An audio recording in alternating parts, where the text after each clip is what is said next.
A hacker and a scientist have been murdered in seemingly unconnected circumstances, and the world is once again in danger as an ancient evil is set to be resurrected.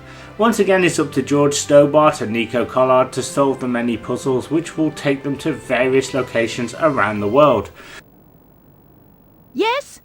Alcatraz. Who do you wish to talk to? Nico? Candice? Where have you been? Staying with friends. Hey Nico, take this scarf. You can use it to hold the metal plate over that panel. And what will you do? I'll go through the door and check it out.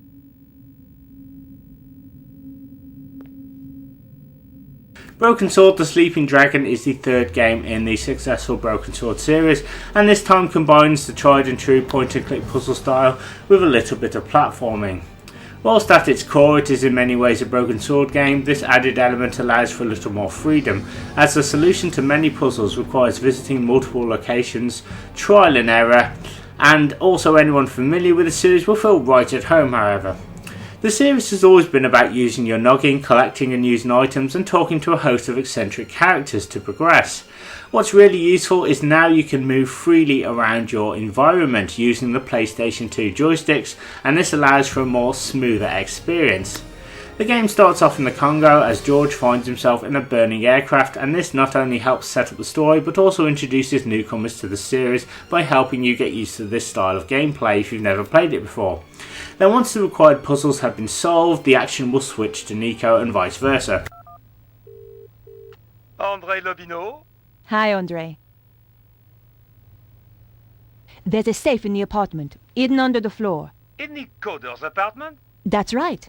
Seems to me you need to find the combination for that safe. So whilst both George and Nico are working separately, unaware of each other, as they solve the puzzles, they reveal more about what is happening, their paths will eventually converge, and they will realise that they are on the same trail after all. Solving said puzzles involves the player examining their environment by moving the cursor around. Certain areas and items can be clicked on and interacted with, and George and Nico will offer up hints as how to progress, or sometimes let the player know that a particular method just won't work. So unlike other games, it really forces you to scratch your head and try literally anything. I mean, how was I supposed to know that using Nico's pencil would help unlock a door, or that I needed a pair of well-worn shorts to give to a medium in Glastonbury? Getting anything? Apart from nauseated.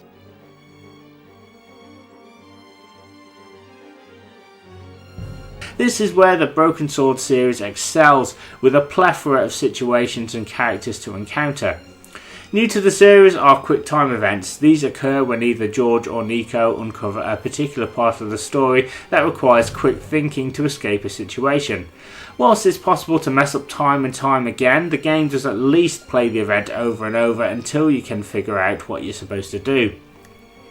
Whilst most of the time this works, and there's a certain part in Paris however where George and Nico are hiding from the bad guys and must run to an elevator, it is pretty good. However, running away from the female assassin is almost impossible, as no matter how fast I ran, she would always catch up to me.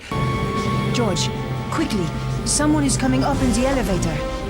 Oh no, it's Cesaro. Got his girlfriend too. Nico, we don't have time to get past the elevator. Find somewhere to hide.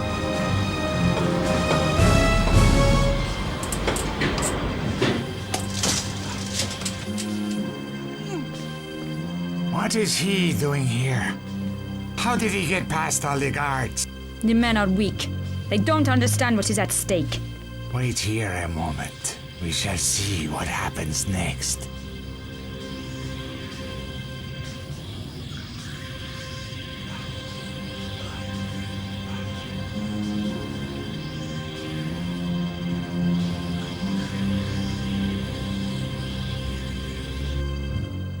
Petra!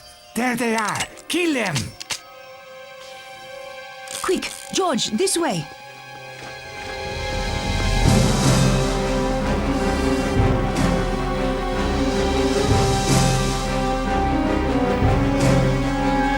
I'm going to enjoy this. Wait, we can talk. Too late. Wait! Wait! So you really can't take your finger off the run button or even slow down. I understand what Revolution were going for, and yes, it does add tension. However, it's incredibly annoying to be killed over and over again, even when there were times when I knew that I didn't slow down.